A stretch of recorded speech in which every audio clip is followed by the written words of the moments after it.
na ba nyonso bazali kolanda biso boti na maman boti na maman na ba maman nyonso parce que tozali na mois de la femme et na bandi bongo pe na première dame Denise Nyakero na meme na biso ezali Marc Kasalou na Pesimbo na ba maman nyonso ya l'association pour les soutiens des actions de Félix Antoine Tshisekedi na bakisi bongo mboti na ba maman nyonso ya ba parlement debout baza ba parlementaire debout ya ba maman et nazali awa kombo na ngande Conquista Tumba na telemi bongo na qualité ya coordonnateur principal ya association pour les soutiens des actions de Félix Antoine Tshisekedi ou na mokuse tobenga kango asa. Ok, merci. Papa, toza na mokuna moko mpuka ezokakase biso ndenge bobandi ndenge nini na makambo nyonso ezokoma oyo biso nyonso toza sans ignorer ndenge bambongo eza bafond eza alloué mpona construction ya solo maison mais bafond moko oyo ekomi te na lolenge esengelaki mpona bato basala mosala na ntango ezalaki fixe. Qu'est-ce que pense le chef de l'État et qu'est-ce que vous pensez? Oui, je pense que quant à nous d'abord, au tozali ba mouvement na ba association tolobi esengeli na biso kolandela bato nyonso wana oyo bambongo elekelaki na nzela na bango nde esengo na biso donc tomoni justice abengisaki quelque tête oyo lelo baza na kati ya prison bazali kosamba siko bato wana nde parce que bandaka na ministre des finances alobi ezanga te kotala bambongo ekendelaki boye nde epesaki procureur général de la République possibilité ya kokota mpona kolandela bato oyo bazalaki cible na kati ya makambo wana. Alors na kolandelaka bango nde bake kosimba oyo ezali ba DG misato oyo yebi wana basimbaki bango baza lelo parce que ba DG wana nde bango basimbaki construction phare na kati ya mboka na biso eza OVD eza office des routes ezali na Sacricas bango nde bapesaki bango batonga ba route batonga na baso de mouton lokola bambongo da so de mouton emonanaki te esali ke misala ekoma freiner parce qu'il n'y avait pas l'argent. Même quand bato bandai ko travailler na kati belé bazalaki pe ko futama te parce que bato bandai ko détourner mbongo ndenge balingaki biso tolobaki esengelaki kolandela bango et coup de chapeau esuka kaka wana te nde tozo senga sikoyo kimutema malamu na kibomoto ya bato oyo bakangi déjà wana esala ba dénoncer bato nyonso oyo baliaki mbongo na sima na bango parce que nous savons que c'est tout un réseau. Mais oyo bakangi balinga ndo tanga bakombo te batangela biso bakombo ya bato nyonso oyo baliaki mbongo wana comme ça bakanga bango kaka na système ya complicité nde babeta ye complicité na bango ya kolia mbongo mpona konyokola peuple congolais atambolaka kaka toujours makolo. Alors na oyo etali chef de l'état ye moko na utaki kolanda ye ntango baposer question en rapport avec bambongo oyo ebungi na baso de mouton alobi non justice esala mosala na yango et ça la suka. Donc biso pe to sengi que la justice fasse son travail. Nous ne voulons pas tout compte na carte ya gestion ya justice lokola la indépendante a manifesté l'indépendance na ye na ko établir ba réalité ya ba o ba yibaki bambongo na ba o ba yibaki bambongo te soki yo yibaki mbongo te o banga pona ni o lenga ni zala calme mais muto to yibaki no aliaki mbongo yeba yoyo ya mwana soki ebungi esika mwana amoni yo akobeta kaka papa Tito notre yoyo. Ok, merci. Ndenge na uti kolanda ona kangi eloko moko très important justice ekobati no na suka. Est-ce que monite ke bao bakangi baza na bango na kimia parce que peut-être ils ont des solutions, ils ont des voies et moyens à gauche et à droite pour s'échapper? Non, baza na kimia te eloko liboso na biso donné ça na kimia te ndeko oyo ya libanais wana si on a remis piqué ba Christo na zobela na kokate na kokufa na lobi. Non, je voulais juste te montrer qu'ils ne sont pas calmes, ils ne sont pas en paix. Parce que c'est pas à la calme, pas à la en paix. Balingai ko beta ba rubrique na maladie to no bobi misangai na que se faire soigner sur te na kufa ah avant bima futambo na ko liaki tangela biso bato ko liaki na bango bala. Donc c'est pour vous dire que non, baza na kimiate parce que bango ba liaki mbongo bakangi bango na kati ya boloko et un vrai monsieur, un vrai humain n'a jamais été en paix ou tranquille na kati ya boloko parce que muto normal alinga liberté na nambi na tongo na otambola mais na boloko otambola wapi ne bango ba iba bala wana bakenda emo bato olion na kikole tiko mikolo kikole ekomeli bango bulio kati na kati ya prison kikole ezala te en tenant compte de plusieurs responsabilités que vous assumez de plusieurs postes. Pensez-vous qu'il y a des structures à gauche et à droite qui sont en train de se lever de mouvement pour porter appui aux actions du président de la République? Non, vous savez, là je suis d'accord avec, je dirais, la naissance de plusieurs, ou la prolifération, n'est-ce pas, des associations ainsi que mouvements. Je suis d'accord avec ça. Mais j'aimerais que les idées, les pensées soient canalisées. Parce que si nous marchons en étant, je dirais, éparses, nous n'allons pas récolter ce qui sera un bon fruit. Je donne un exemple aujourd'hui. Le parti politique, chacun avait sa force, mais pour aller aux élections, il y a eu quand même des coalitions. Et ce sont ces coalitions-là, en étant déjà des plateformes, nous ont amené à avoir aujourd'hui Félix Antoine Tshisekedi comme président de la République d'une part, et à avoir Ilunkamba comme Premier ministre parce qu'il est issu d'une plateforme appelée FCC. Et nous avons les caches aujourd'hui qui nous a rejoints. Vous voyez un peu, ça fait quand même une force. Que ce soit aussi des mêmes pour les associations. Il y a d'autres associations qui n'ont que, laissez-moi vous le dire, qui n'ont que 10 membres. Il y a d'autres qui n'ont que 50 membres. Mais il y a d'autres qui ont déjà, je dirais, une centaine de membres, des milliers de membres, des milliers de membres, des millions même de membres. Alors, que faudra-t-il faire?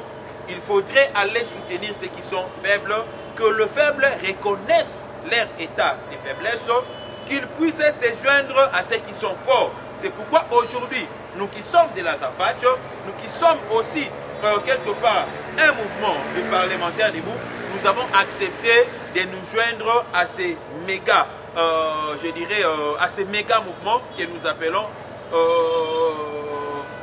Tobunda Pona Congo. Tobunda Pona Congo, ou soit Bundela Congo. Donc Bundela Congo, c'est juste un méga mouvement qui dans son sein regorge plusieurs associations ainsi que plusieurs mouvements. Il y a l'autonomie. Chaque mouvement travaille en autonomie, chaque association travaille en autonomie. Mais lorsque nous sommes dans Bundela Congo, nous essayons de mettre nos idées ensemble pour pouvoir voir comment est-ce que nous pouvons accompagner les chefs de l'État à aller de l'avant et surtout à réussir son mandat. C'est ainsi que je fais l'appel à nos amis qui nous suivent maintenant de venir déjà à partir de ce vendredi, de nous appeler sur les numéros que nous allons donner pour qu'ils aient leurs invitations ainsi que leurs macarons des participants. Nous allons organiser des journées de réflexion dans la salle, ici sur la 11e rue, dans la salle INPP, il y a une grande salle là-bas. C'est là que nous allons tenir notre activité de des journées de réflexion qui a pour thème place et rôle de mouvements et associations dans la consolidation des acquis de la démocratie en République démocratique du Congo. On venait de voir récemment les élections ici, nous avons le gouvernement, nous avons d'une part la constitution, on parle de l'état des droits, on parle de la démocratie, et il y a eu quand même le acquis. Tout le monde a souffert pour qu'aujourd'hui nous arrivions à avoir Félix Antoine Tshisekedi comme président de la République, pour que nous ayons la CENI, pour que nous ayons les parlements, pour que nous ayons. Alors, ces acquis de la démocratie doivent être protégés, consolidés. C'est pourquoi nous invitons toutes les associations ainsi que tout le mouvement de venir se joindre avec nous déjà ce samedi 14 et dimanche 15 dans la grande salle de l'INPP pour que vous puissiez avoir votre invitation au macaron.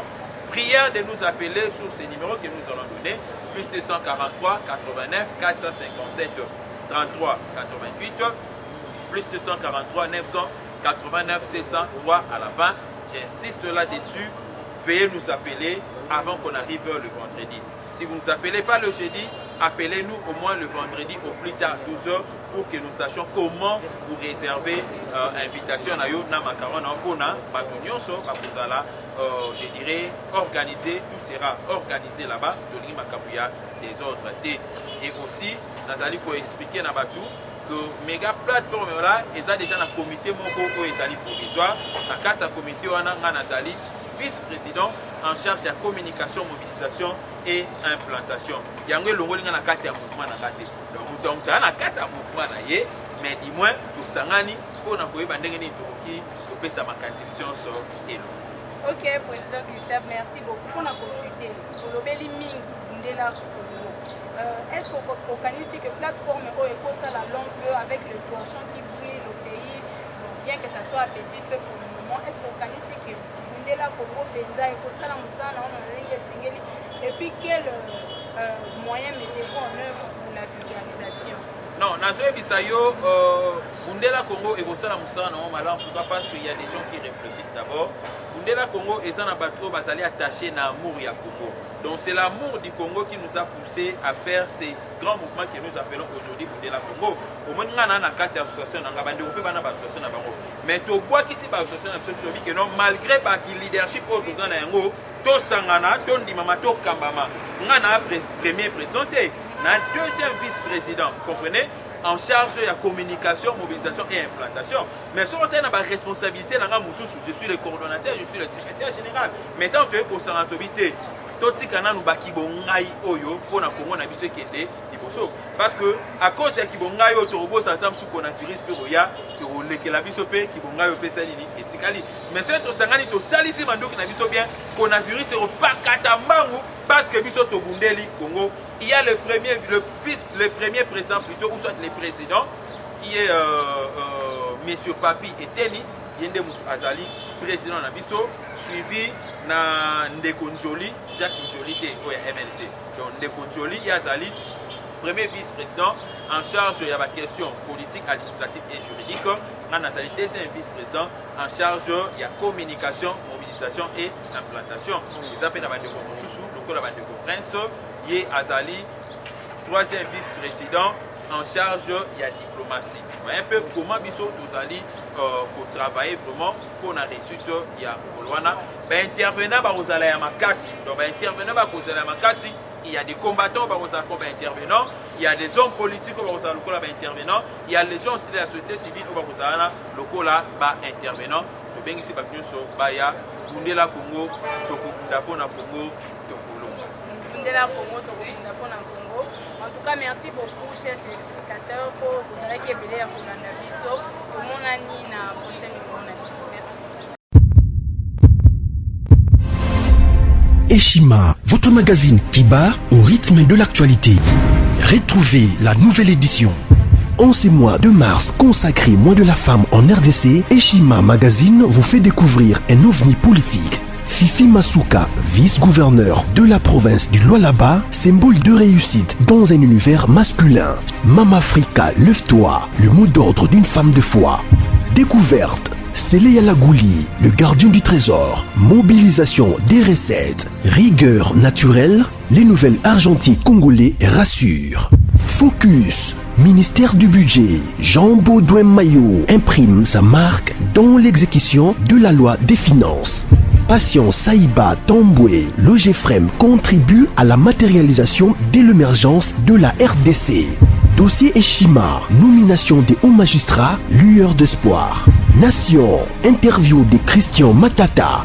Augustin Kibassa annonce un projet intégrateur pour booster les secteurs du numérique en RDC.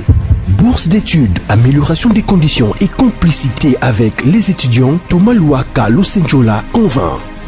Michel Moulumba Tumpaka, les modèles de réussite et de loyauté pour la jeunesse. Culture, Mwanankazi, un statut familial particulier.